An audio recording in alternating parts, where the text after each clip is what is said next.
Winston Churchill's speech to the House of Commons, June the 4th, 1940. A colossal military disaster. When a week ago today, Mr. Speaker, I asked the House to fix this afternoon as the occasion for a statement, I feared it would be my hard lot to announce the greatest military disaster in our long history. I thought, and some good judges agreed with me, that perhaps 20 or 30,000 men might be re-embarked. But it certainly seemed that the whole of the French First Army and the whole of the British Expeditionary Force north of the Amiens-Abbeville gap would be broken up in the open field, or else would have to capitulate for lack of food and ammunition. These were the hard and heavy tidings for which I called upon the House and the nation to prepare themselves a week ago. The whole root and core and brain of the British Army, on which and around which we were to build and are to build, the great British armies in the later years of the war seemed about to perish upon the field or be led into an ignominious and starving captivity. The enemy attacked us on all sides with great strength and fierceness, and their main power, the power of their far more numerous air force, was thrown into the battle or else concentrated upon Dunkirk and the beaches. Pressing in upon the narrow exit, both from the east and from the west, the enemy began to fire with cannon upon the beaches by which alone the shipping could approach or depart. They sowed magnetic mines in the channels and seas. They sent repeated waves of hostile aircraft, sometimes more than 100 strong in one formation, to cast their bombs upon the single pier that remained, and upon the sand dunes on which the troops had their only shelter. Their U-boats, one of which was sunk, and their motor launches took the toll of the vast traffic which now began. For 4 or 5 days an intense struggle reigned. All their armored divisions, or what was left of them, together with great masses of infantry and artillery, hurled themselves in vain upon the ever-narrowing, ever-contracting appendix within which the British and French armies fought. Meanwhile, the Royal Navy, with the willing help of countless merchant seamen, strained every nerve to embark the British and Allied troops. 220 light warships and 650 other vessels were engaged. They had to operate upon the difficult coast, often in adverse weather, under an almost ceaseless hail of bombs and an increasing concentration of artillery fire. Nor were the seas, as I have said, themselves free from mines and torpedoes. It was in conditions such as these that our men carried on with little or no rest, for days and nights on end, making trip after trip across the dangerous waters, bringing with them always men whom they had rescued. The numbers they have brought back are the measure of their devotion and their courage.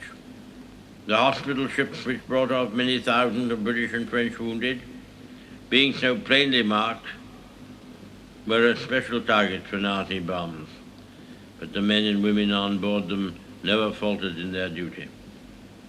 Meanwhile, the Royal Air Force, which had already been intervening in the battle, so far as its range would allow, from our home bases, now used part of its main metropolitan fighter strength and struck at the German bombers and at the fighters which in large numbers protected them.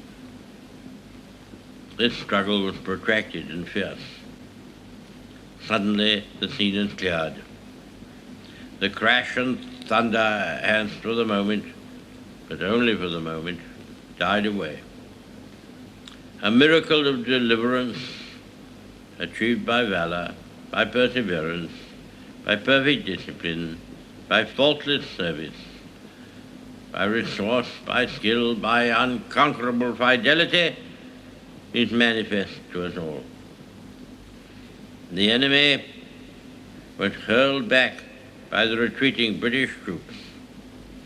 He was so roughly handled that he did not harry their departure seriously.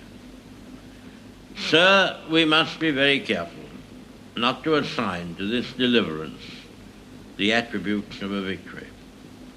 Wars are not won by evacuations. But there was a victory inside this deliverance which should be noted. It was gained by the Air Force. Many of our soldiers coming back have not seen the Air Force at work. They saw only the bombers, which escaped its protective attack. They underrate its achievements. I've heard much talk of this.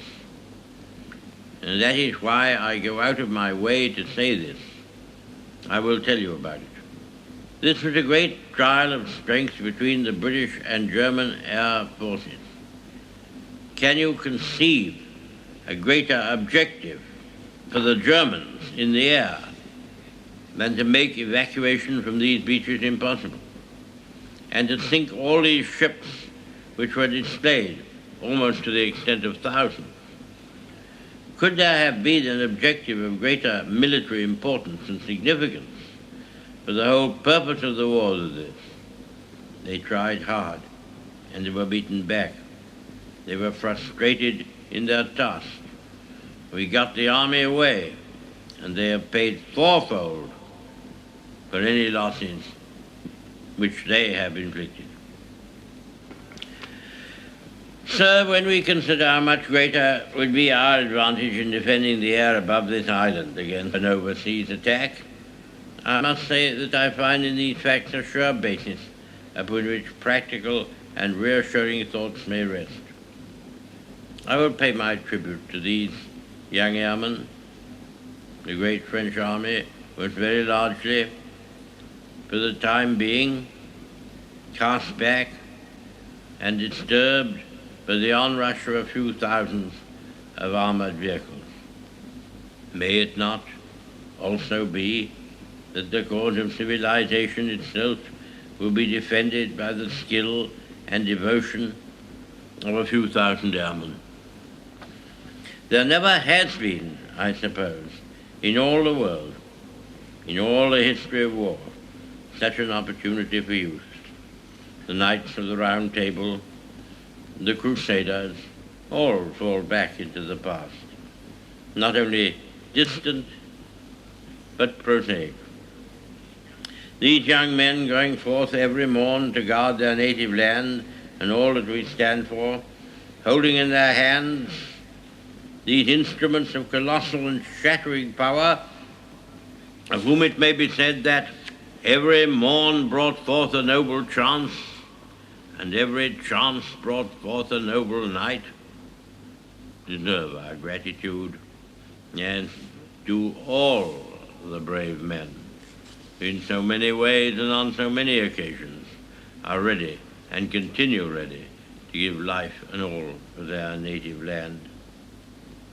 Nevertheless, our thankfulness at the escape of our army and so many men whose loved ones have passed through an agonizing week must not blind us to the fact that what happened in France and Belgium is a colossal military disaster. The French army has been weakened, the Belgian army has been lost, a large part of those fortified lines upon which so much faith had been reposed is gone. Many valuable mining districts and factories have passed into the enemy's possession. The whole of the Channel ports are in his hands, with all the tragic consequences that follow from that. And we must expect another blow to be struck almost immediately at us or at France. We are told, sir, that Herr Hitler has a plan for invading the British Isles. This has often been thought of before. When Napoleon lay at Boulogne for a year with his flat-bottom boats and his grand army, he was told by someone, "There are bitter weeds in England." There are certainly a great many more of them since the British Expeditionary Force returned. Sir, I have myself full confidence that if all do their duty, if nothing is neglected, and if the best arrangements are made, as they are being made, we shall prove ourselves once more able to defend our island home, to ride out the storm of war, and to outlive the menace of tyranny, if necessary for years, if necessary alone. At any rate, that is what we are going to try to do. That is the resolve of His Majesty's government, every man of them. That is the will of Parliament and the nation. The British Empire and the French Republic, linked together in their cause and in their need, will defend to the death their native soil, aiding each other like good comrades to the utmost of their strength. We shall go on to the end. We shall fight in France. We shall fight on the seas and oceans. We shall fight with growing confidence and growing strength in the air. We shall defend our island, whatever the cost may be. We shall fight on the beaches. We shall fight on the landing grounds. We shall fight in the fields and in the streets. We shall fight in the hills. We shall never surrender. And if, which I do not for a moment believe, this island or a large part of it was subjugated and starving, then our empire beyond the seas, armed and guarded by the British fleet, would carry on the struggle until, in God's good time, the new world, with all its power and might, steps forth to the rescue and the liberation of the old.